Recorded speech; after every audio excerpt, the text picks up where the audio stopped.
지난해 9월 그 조국 전 법무장관의 그 출판 기념회 여기 가신 것 같아요.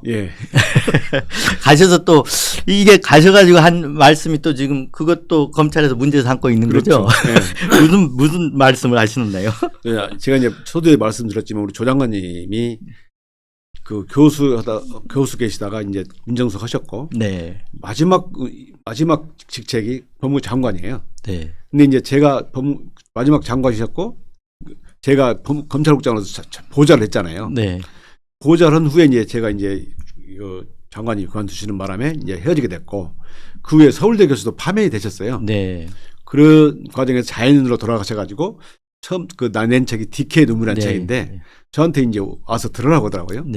저는 이제 검찰 내부에 있기 때문에 검찰 개혁과는 문제니까 제가 배우러 가겠습니다.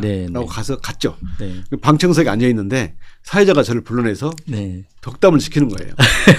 그러면 제가 이제 검사장까지 한 사람이 감사합니다, 축하합니다 하고 내려올 수는 없잖아요. 그래서 이제 덕담을 하기 시작했는데 우선 조국 장관을 칭찬하다 보면 당연히 이제 윤석열 총장이 언급할 수밖에 없잖아요. 그래서 윤 총장이 이제 무도한 검찰 정권, 조국 장관의 개혁이 성공했다면 무도한 검찰 정권은 생기지 않았을 것이다. 이런 말을 하고 그다음에 윤석열 총장관에서 30년간 2년인데 이 사람이 얼마나 무도한지 윤 전 검사의 무도함과 그 사단의 무도한 수사 방식을 나중에 기회가 되면 말하겠다.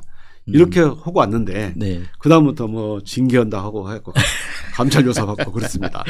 그 당시 전두환 하나회에 비견되는 윤석열 수단의 무도한 방식 이런 언급을 하셨던 것 같아요. 뭐 별로 이렇게 틀린 얘기 같지는 않아 보입니다. 요즘에 그 천만 관객을 모았다는 서울해범을 보시면 그 무도함은 금방 알 수 있습니다. 저도 연상이 되더라고요.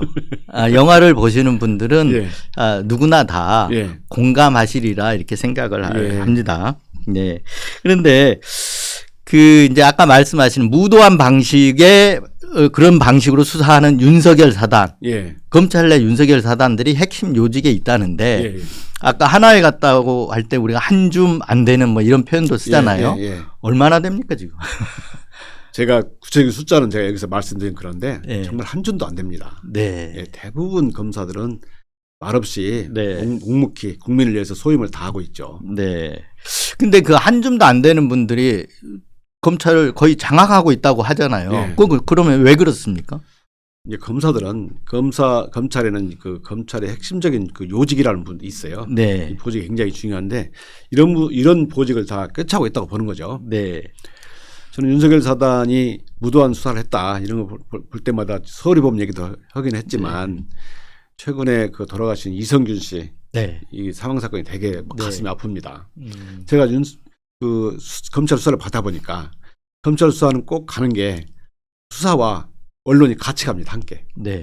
그러다 보면 언론에 이게 자꾸 보도가 됩니다. 그러면은 원래 믿어줬던 친구들도 자꾸 언론이 보도가 되면 의심을 하게 되고 그러다 보면 점점 이제 소외되다가 가족조차 혹시 뭐 있는 거 아니야 의심을 하게 되면 정말 고립무원 상황이 되죠. 그러면 이렇게 절망하게 되고 그럼 극단적인 생각을 할 수밖에 없어요. 이게 무도한 생각을 할 수밖에 없는 우리나라 수사기관의 문제점이고요. 이런 피사공 문제는 정말 심각한 문제입니다. 최근에 그 이재명 야당 대표에 관한 이런 살인미수 사건이 있었는데 이거 왜 있었을까? 왜 생겼을까 보면 이 정부 출범에 주야정천 야당 대표만 계속 수사를 하고 압수해가고 또 기소하고 언론은 계속 악마화하고 그렇게 보면 이걸 보는 사람들은 이걸 믿는 사람들은 이 제거해야 할 때도 악마 신념을 갖게 되거든요. 제거할 신념을 갖게 될 수 있는데 이러면서 이런 신념을 가진 사람이 그런 실제로 행동에 나갈 수도 있죠. 이거는 반드시 피살 공표 문제와 함께 검찰의 무도한 수사 방식으로서 반드시 개선이 돼야 됩니다. 수사기관이 이렇게 특수수사를 하다 보면 언론 브리핑을 통해 가지고 그 일상적으로 그 악마하고 그 피의자들을 고립시키고 그렇게 하지 않습니까? 그게 수사기관의 목표기도 하죠. 그래야 자백을 하니까. 그 특수사의 상당히 그 특수사의 문제라고 볼 수 있는 거죠. 수사기관의 문제점은 우리나라가 언론과 함께 가는 거. 그 안에 그 내용적으로 보면 뭐 피의사실 공표라든가 언론 피의사실 흘리기라든가 이런 것이 국민들 특히 수사를 받는 사람들한테 엄청난 압박이나 피해를 주고 있는 거죠.